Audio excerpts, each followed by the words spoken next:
should be played at high volume. This should be played at high volume. This should be played at high volume. Preferably in a residential area. The following thoughts on Hoppe Hour do not represent Cox Media Group or its sponsoring. Anything you hear may and will be used against you. Thank you. Voted as best local podcast in Tampa Bay by the Creative Loafing. You're listening to Hoppe Hour. And I think that's the best way to do it. I just want to make sure you can hear me okay. I can hear your voice perfectly, Murph. It's like we're in 2012 again. Are we on the air right now? No, but I'm recording this because this will be riveting in the beginning, you know? You ready for this? Yeah, I'm ready. Let's do it. All right, what up? What's happening? This is Hoppe Hour. I am your host, Ryan Hoppe, and blah, blah, blah. Everyone knows I've wanted to go into radio since I was a little kid. But in high school, there was the morning announcements at John Hersey High School, good old Arlington Heights, Illinois.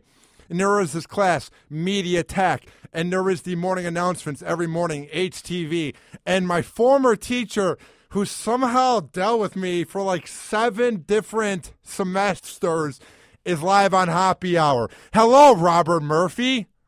Hey, Ryan, it's great to hear from you, buddy. I'm so excited for all your success. Thank you so much, man. And I'm not even just saying this. I didn't really care about anything back then, and I barely cared about your class. I was too busy watching cat videos, and I believe if you would have given up on me, I would have been nothing, because you somehow dealt with me, dude. Well, I may have put on a face like I was very aggravated with you at times, but I always loved you, and I know I always you know what, man? You had more passion than any other high school kid in any other field that I'd seen. So I'm glad to see it work out for you. You deserve it. Oh, my God, would we get into fights, though? And then we would, hug it out in the hall. I'd be watching, Vince Carter highlights, and I'd be watching the dunk from the Olympics, and it's, 12 years old at that point, and you're like, what are you doing? I'm talking. And then I would talk back to you, because we had good-looking girls in the class. Well, for my age, that'd be creepy if you said it. And then I'm trying to act all cool in front of them, and you're just, get in the hall. But here's the incredible thing. I would look at your history on the internet, and you, in a span of 30 minutes, would have clicked through probably about 10,000 different websites because your ADD was so out of control that you would just look at a website and then something else shiny would catch your eye, and you click on the next website. So it was, it was incredible how many cat videos you watched, how many NBA highlight videos you watched. And here's the argument that you and I always got into was I wanted you to be on the air, but I also wanted you to what I think you've done now. I think what you talk about now on the Hoppe Hour is what people want to hear. Back in high school, what you wanted to talk about was Kevin Durant's field goal percentage in the fourth you got quarter. it wrong. How dare you get it wrong, Murph? It's just been 4 years. It was Joe Johnson's shot selection for the Atlanta Hawks. That's what it was, Joe Johnson's shot selection. And unfortunately, the masses, the people of Hersey High School, did not want to hear about Joe Johnson's shot selection. But so that was the kind of the constant debate that you and I had. I knew you had talent, and I knew you had the charisma and the presence to garner and engage your audience. It was just the fact that people didn't really want to hear what you were burning about. Does your audience know about Ryan Hoppe is Burning? Oh, no, they have not heard about Ryan Hoppe is Burning. For anybody that doesn't watch ESPN, there was a show with Jim Rome when he was on ESPN called Jim Rome is Burning. So for some reason, I thought it was creative to go, Ryan Hoppe is Burning. So, yeah, we used to have me with my awful speech impediment back then, bitch about the Bears and bitch about Jay Cutler. And I can't believe you let that on. I feel like a lot of teachers, dude, be honest with me. Because you were never honest with me back then, because I think you're trying to be more polite and not hurt my ego. But were there a lot of teachers that didn't want my face on that screen? No, I don't think so. I don't think that. I mean, I think, I think a lot of people appreciated that, you were in my class and not in theirs. So I think for that fact, they dealt with seeing your show, 30 seconds to a minute a week. But no, I mean, I think, at least the people in my department all loved you. Mr. Vesper, Mr. Miller, Mr. Ludwigson, all those guys. Man, I have not heard those names in like 4 years. That is weird, dude. Yeah. Those guys all liked you. Well, that's 4 people. I mean, there was a certain math teacher. We're not going to say the name, even though I think people can figure out. She also was kind of the cheerleading coach. She didn't really like me whatsoever. Yeah, well, you know what? That's all right. Your charm isn't going to win over everybody, And I believe the reason she didn't like me was the first day as a freshman. Shoot back to August 2008. I was playing calculator games. And that certain cheerleading coach / teacher held that against me, that I was playing calculator games, dude. Well, I mean, I think the normal classroom setting is challenging for somebody and I mean that in a completely positive way. Are you sure? You're a busybody, and you like to be doing things all the time, and you like to be moving all the time. I'm serious. And for you to sit in a desk for 15 minutes, especially a person of your size, to sit in a desk for 15 minutes, it's challenging, and I think sometimes we don't serve all kids, and I think it was tough for you. I do, because you're moving. So am I. I can relate to that. You are a very hyper guy, Yeah. Yes, I know. You're right. Man, I'm just looking back. I just didn't care about anything. I barely cared about your class. And remember the people that would set up the classes for you? I forget the name of it. I had Mr. Galarza, and he's like, dude, you can only take these classes for so long. Because there was Media Tech 1 and Media Tech 2. And I was like in Media Tech 7. Yeah. I think they had to do like an independent study after a while. Dude, I was thinking about it, too. My grades were so average, I barely passed your class, dude. I had like a C. Yeah, I don't even know how you earned that. But, you for your part, I mean, you went through spurts of motivation, and you had some good products. Remember when you used to rap? Oh, my God. I forgot about that. When I rapped for Homecoming? Yeah. Or how about Andy Bindez, who now is up in Canada? Oh, my God. Me and him would be going at it. He was always on mood swings, too, my good friend Andy Bindez. Like, one day he'd be happy. The next day he'd be, like, PMSing. It was ridiculous. Remember that? He's probably listening because I told him that I was going on your show. I actually talked to him today. I texted Bindez, Megan Griffin, and Steph. Because I'm like, remind me of some good hockey stories so that I could bring them on. I'm going on a show tonight. Did they mention any? The cat videos came up a lot. The cat videos came up quite a bit. That was kind of your MO. I don't know if your audience knows this, but you were really into. You had cats. You had cats when you were a kid, and it was you could see your big heart because you really loved your cat at your house. Is that a fair assessment? Yes. Almost a little too much. It was a lot, yeah. And you would tell us a lot of stories about your cats at home, which I found endearing. I don't know if everybody saw it the same way, but when you were at school, you watched a lot of cat videos on YouTube, and it was funny because it was just meowing over and over. It's like meow, meow. Yeah. Yeah, and you got a good kick out of it. I didn't see the same level of humor that you did in it, but you got a good kick out of it. You really did. You really enjoyed them. So you would click through, a good amount of videos during class. But and how about I would just bother everybody while you guys are recording the announcements because we would record them the day before, right, and then air them the next day, right? So it wasn't live. But what we would do is record it the day before. You'd have, kids like Ray and all these kids who are running the prompter and are running the computer. And I'm like, so did you guys hear about Kevin Durant? And they're like, Hoppy, get out of here. What are you doing? Yeah, you made it challenging at times. But then I put you in the other room, and then you would go on the computer. But do you remember what you used to do on your chair? You would always lean back. You would always lean back on your chair. And then what inevitably happened every time you leaned back on your chair? Oh, my God. There was one time that you were literally having a huge talk to the whole class about something, and I leaned back in my chair, and I just fell flat, dude. Yeah, it happened a lot. It happened more times then I think other people, like most people, it once or twice, and it's like, okay, I kind of got to learn from this. It probably happened a dozen times where you leaned back in your chair and it went down. Oh, my God, was I a hyper kid? Well, that's because, and I've learned I have to be open about it because people will find out either way. I take meds for my ADD and my ADHD, so I take Klonopin, Wellbutrin, and Risperdal. And I wasn't on my Klonopin back then, so because I wasn't on my Klonopin and I was on just Wellbutrin, my speech, my speech couldn't get out. It was ridiculous, dude. You know what I mean? Well, and I will say it's because, you know, and I know you've talked about it on your show, which is because I've listened to your show, which is why I mentioned it earlier. But you know, it's because your brain is moving. It's a positive. It's a strength you have. Your brain moves so incredibly fast that I don't think your mouth can keep up with it. Oh my God.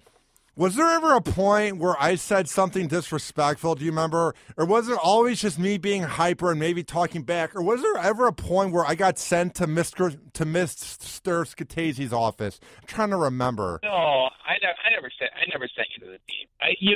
You were never disrespectful to me. It was just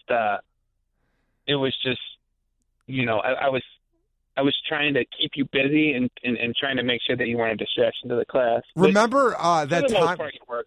How about the time we went to ABC7 both times? But the first time we're in the main lobby at ABC7. ABC7's there, WOS is there, 94.7 is there.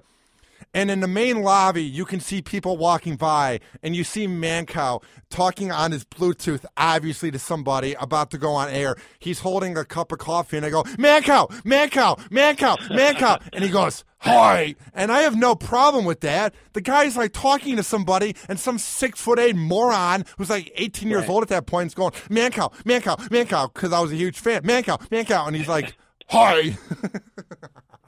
Yeah, who else? Were you there when we met the politicians, when the governor was there? Was that a different time? Oh, my God, when Mark, what's that politician's name? Mark Kirk. Yes, and he could not have been more cold and more of a douche.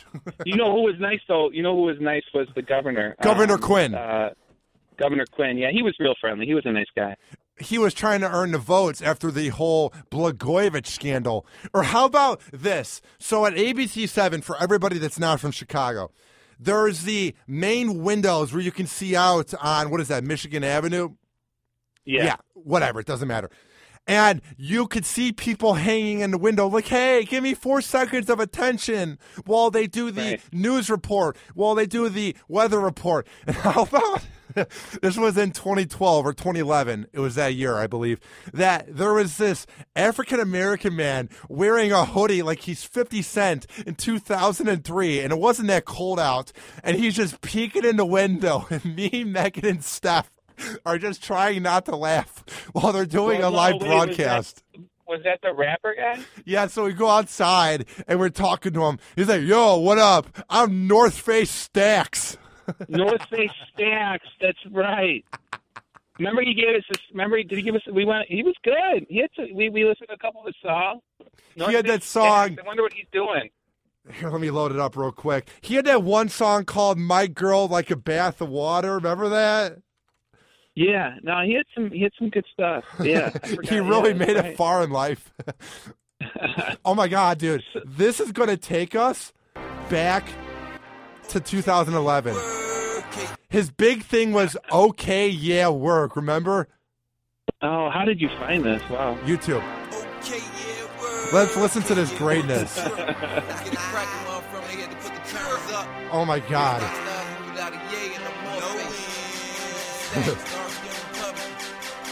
Oh my God.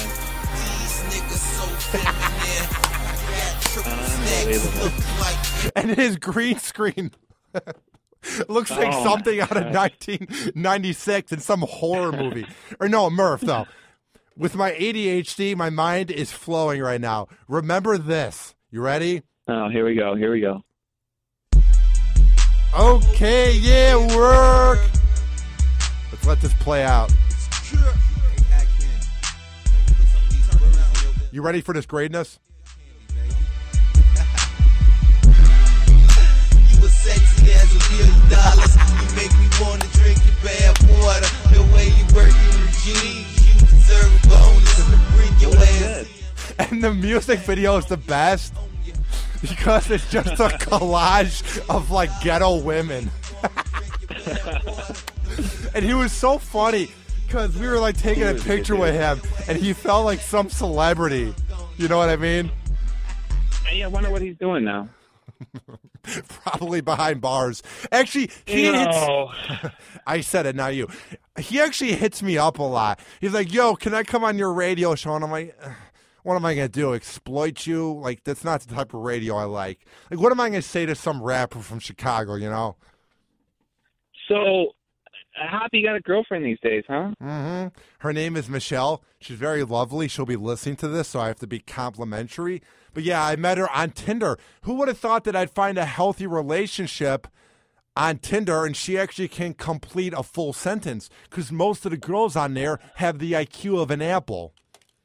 So you've been out with some other girls on Tinder before? I went on one date on the 1st of this year, so January, and oh boy, was she boring. She kind of had the vibe. My girl is not going to want to hear this, but whatever. She kind of had the vibe of like one of the girls that was the goody-goody two shoes at John Hersey High School. We can think of the names. That played volleyball, played softball. They were cute, but they were uptight because they're so prude. I'm saying it's not you. And she kind of had that vibe where she was too good for the room. Because she was like 6 foot, so I think she was expecting me to be some baller, and my goofy ass walks in, and the whole thing was about her volleyball career. Oh boy, could it not have been a worse date. I ended up drinking a lot. I couldn't handle it. I was like, enough of this. Okay, so you're out in Tampa. You got yourself a girlfriend. You got your own place? Yeah, it's in a very weird neighborhood, Murph. Have you been to Tampa? Well, your mom's in Sarasota, right? My parents are in Florida. I mean in Naples. Same thing, basically, whatever. Yeah. It's weird because the people you see here are exciting because it's a lot of people watching. You don't get to see this in Mount Prospect, Illinois. Like, my neighbors have ecstasy parties, and the dude has a pole down his small little apartment. It's probably the size of someone's bedroom and then their closet in a nice house. Like, it's a small place. It's an efficiency room. It's basically a big hotel room in a way. And, oh, my God, my one neighbor is a sex offender. My other neighbor is this, like, dad who's broke, but I drink beer with him. He's cool, and he gives me weird life advice, like don't get a girl pregnant. And then my other neighbor has ecstasy parties, dude. Like, I never thought 4 years ago that I'd be working in a top 20 market and have bad crap crazy neighbors, you know? Yeah. Riveting you're life. Working your way up. You're working your way up. Did you ever see this in me? Because I wasn't sure if I did, you know? You know, I tell you, passion for anything. I've seen a lot of my students do wonderful things with when they're passionate about something, man. And I knew you were all in on it, you know. So, I know you were, even after you graduated, you were doing the Illinois Center for Broadcasting for a little bit. Then you were doing the Harper thing, and then you were in Ohio for a little bit, right? So yeah, I worked for a show for about a good 3 months. I knew you were going to keep on going, and yeah. I mean, I knew you had a big heart, and I knew you were passionate. And, you know, I knew people would see that and people would want you to be a part of their team. So, speaking of having a big heart, I hear you're engaged, Murph dog. Yeah, so we're getting married in July. Her name's Francesca. That's a nice name. Yeah, it's funny. Every time she introduces herself to somebody, they compliment her on her name. But yeah, no, we're getting married in July, and you know we're going to Cuba for our honeymoon. So very excited about that.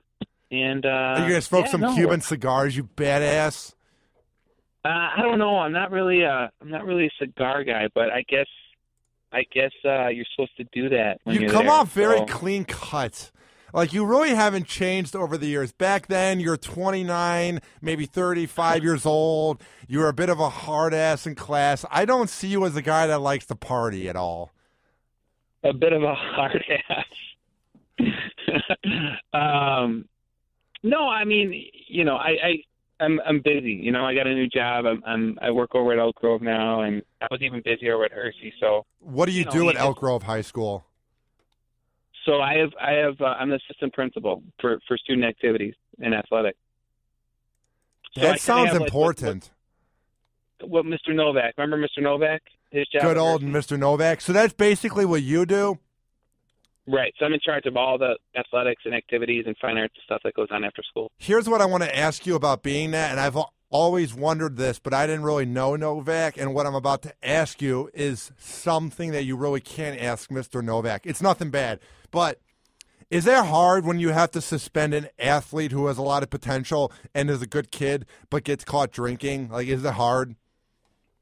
No, it's not hard because it's hard only if you don't apply the same rules to all the kids, because then you're placing you're placing a value judgment on one kid over another. But it's look, here are the rules, here's what you did, and here are the consequences. It's not that hard for me because I didn't write the rules, and it's not that hard for me because I believe in the system, and I believe that we need to have some consequences for kids. And so no, it's not hard. It's funny, people ask me that all the time because that's the most public part of my job, and to me it's a very small part of my job. What else do you do? I don't put your feet on your desk and watch Mad Men? What else do you do?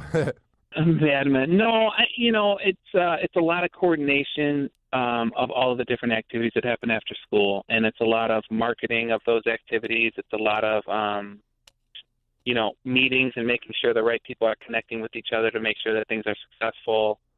It's a lot of planning. It's a lot of putting out fires. A coach or an activity director will come to me with a problem that they have, and I got to kind of help them work through it and come to a solution. So it's busy, but it's fun. It's a lot of action, and every day's different. So I'm very lucky. Are you the man around town there where everyone knows who Murph Dog is? I don't know. I mean, I think naturally I get to know a lot of people because I'm in a lot of different circles. But I'm not. I don't want to say I'm popular. I don't know. I mean, I'm fortunate to get to know everybody. What is it like working at a high school, though? Do you ever burn out and wonder why you went into it, or is this your thing that you're going to do in life? No. It's working in a high school is challenging, because you deal with so many different personalities, but you watch kids through. I mean, I watched you from your freshman year to your senior year, from your freshman and sophomore year. It was challenging most days to deal with you, and by your senior, and no, I'm serious. And by your senior year, it was challenging one day every month to deal with you. So I got to watch that growth of you through your 4 years. I got to be a part of that growth and help you develop during what are very important years in a person's life. You're forming your identity. You're trying to figure out what you want to do after college, figure out your career. So for that I love, because you get to be a part of that. And now I'm in a different role where I'm, I don't have as deep a relationships with kids, but I have a lot of relationships with a lot of different kids. So cool. I love working in high school. I want to ask you this. Is it hard to keep track of everyone's name? Like, if you were to see someone from 2008 that was a sophomore, would you know the names? Like, how does it work remembering names? I've always wondered. It's hard. Because people know when you don't call the person by name, people know that you don't know who they are and that you forgot their name. So it can be challenging. But I do the alphabet game in my head. I go through A, B, C, D, and if I have 30 seconds to think about it, I can usually come to it just by going through the alphabet. Has a kid ever got mad that you forgot their name? That never happened to me because I was 6'8", uncoordinated, had nothing really going for me, so it was pretty easy to remember Ryan Hoppe. Yeah, everybody remembers Hoppe. Every single person from Hersey High School knows who Ryan Hoppe is. I'm trying to think of any memories. Like, I think it was also going to Wrigley Field was fun, too. Were you there for that? No, I think Vesper took you to that. Oh, that was Mr. Vesper. Have you talked to him lately? Yeah, I talk to him all the time. Yeah, me and Danny are still close He's friends. too cool to add me on Facebook, him and Penny. I'm like, come on, bros. Kuhn added me, so that was cool. You know what I was watching today? I was trying to relive some hockey memories. I watched that Tony Romo video today. Oh, isn't that great? For people that don't know, one of our teachers at Hersey, Penio, was the tight end for Romo back when he played in college, and they were roommates, and they're like best friends. So he did this video for me where I think he was at Romo's mansion because the background looks really nice. And I don't know why he did it, but I just remember playing it. And both my dad and my mom were pumped. I'm loading it up, and I cannot believe that you remember this. It was one of the things where it was so surreal when it aired, because didn't you guys not tell me ahead of time? No, we did not tell you, and then we aired it, and I actually went into the classroom to see your reaction. All right. I remember kids used to make fun of me, and I was in gym class afterwards. And do you remember that one kid whose name began with A, B, C, D, the one that used to pick on me all the time? Yeah. I remember he said in gym class, it wasn't Peyton Manning or Drew Brees. Doesn't matter. Like, all right. All right, here's the clip. What's going on, Ryan Hoppe? This is Tony Romo. I'm just getting filled in by Justin Penio about all your hard work this year. I just want to say congratulations. We're proud of you. Justin speaks very highly of you. And good luck the rest of your senior year and beyond. Go get him. Justin also wanted me to tell you that you're lame. All right. That was awesome when that aired. Romo called me lame. Yes, Romo called you lame. Yeah. Now, yes, he did. Before I let you go, dude, like, are you going to be a teacher the rest of your life, or do you ever see yourself going into a new path? I'm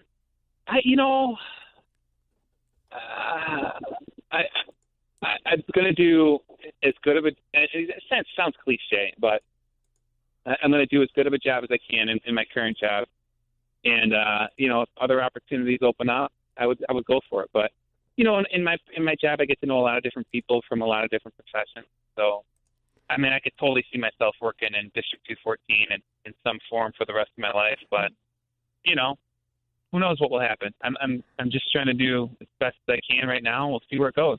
Now, I don't want to put any pressure on you. I don't want to make you nervous. I don't want to make your palms sweat. I don't want to make you get anxious. But do you want to be a father? Yeah, I would. Yeah, if I'm lucky enough, I would love to. I would love to be a father someday. Yeah, that'd be great. How nervous are you about getting married? Because you've basically been single and alone your whole life, and you go home and you sit there by yourself. So how nervous are you? Yeah, you know what? I mean, I'm nervous because you're right. Exactly how you put it. I've never been accountable for somebody else. I've only just been accountable for myself. So, yeah, I'm nervous, but you know what? I'm very lucky.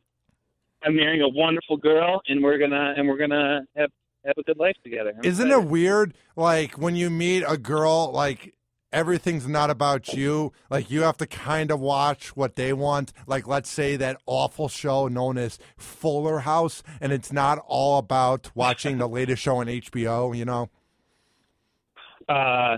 Yeah, you know what? I'm not. For the most part, we're pretty much on the same page. So what do you guys I don't have watch? to worry. We don't watch a ton of TV, but we did get into House of Cards for a while. You would watch House of Cards. Ugh. I love House of Cards. What a boring I show. It makes sense, you know? No, I like politics. So You always did like politics. I remember, weren't you an Obama fan, but you wouldn't say so? Yeah. Do you think he did well? I think, for the most part, he did what he could. Here's the analogy that I'm very proud of, Murph. He's the backup quarterback, the journeyman, maybe a Matt Hasselbeck, somebody like that, where he has great moments. He will win you games, but he's not going to be an all-time great. He's not going into Hall of Fame, and he throws you some interceptions that lose games. What do you think? I think every president while they're president is it's tough to get a sense of how good they are. And I think his legacy will be discovered in the next 20 to 30 years. I think, and I think history will reflect well on him. But that's just my opinion. I don't know. I think he gets way too much hate. I mean, Obamacare is a little sketchy. Ooh, look at me talking about politics. I'm just saying it's a little sketchy.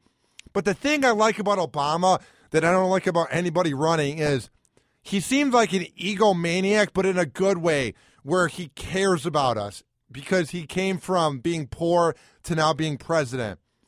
I don't see that in anybody running, maybe besides Bernie. Like I despise Ted Cruz more than anything, dude. I hate that man. Yeah, I've heard you talk a little bit about. Oh, you've listened about politics on your radio show. Oh, you've listened? Yeah. That's an honor. I've listened to his show. Yeah, of course I have. What do you think of Trump? I'm scared. He scares me.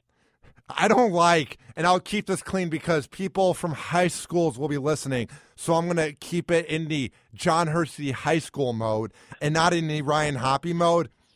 But the fact that we have Rubio making a joke about his hand size going into another size, and then we have Trump saying something about his size in his lower region, it's like watching Jersey Shore from 2009 or like a wrestling promo. Like, it's so disrespectful because what I don't like about it, Murph, what makes me sad is I've grown up looking up to Clinton, Bush, and Obama. Like them or not, they're presidential.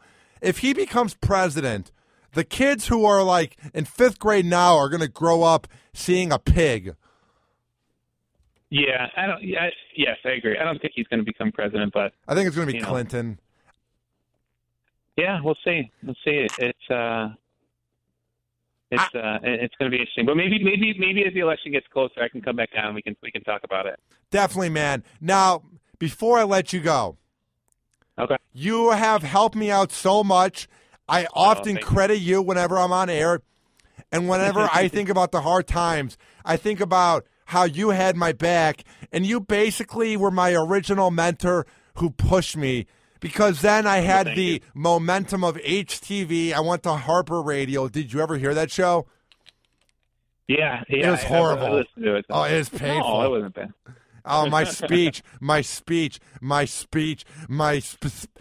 couldn't get out. But then I went to WNUR 89.3. I went to ICB, worked for Rovers Morning Glory in Cleveland. And now I'm at the bone, and you were the person that put the fuel to my fire because I would have had no momentum, man. So thank you for everything, Murph. Oh, my pleasure, man. I'm glad to see your success. I think you still got a lot more ahead of you, so keep going, man. Keep pushing. And we definitely should have you on to talk about this upcoming election, maybe in June when it heats up, You got it. Anytime. I'd be happy to be on. All right, thanks, Murph. All right, good luck to you, buddy. Nice talking to you. All right, bye. All right, bye-bye. And that was my former teacher from John Hersey High School, Mr. Murphy, a.k.a. Robert Murphy, who now is at Elk Grove High School. And I know a lot of kids from Hersey are going to be listening to this, and they might be shocked that I can actually get a word out, and they might be shocked that I have a girlfriend now, because back then, oh boy, was I something else.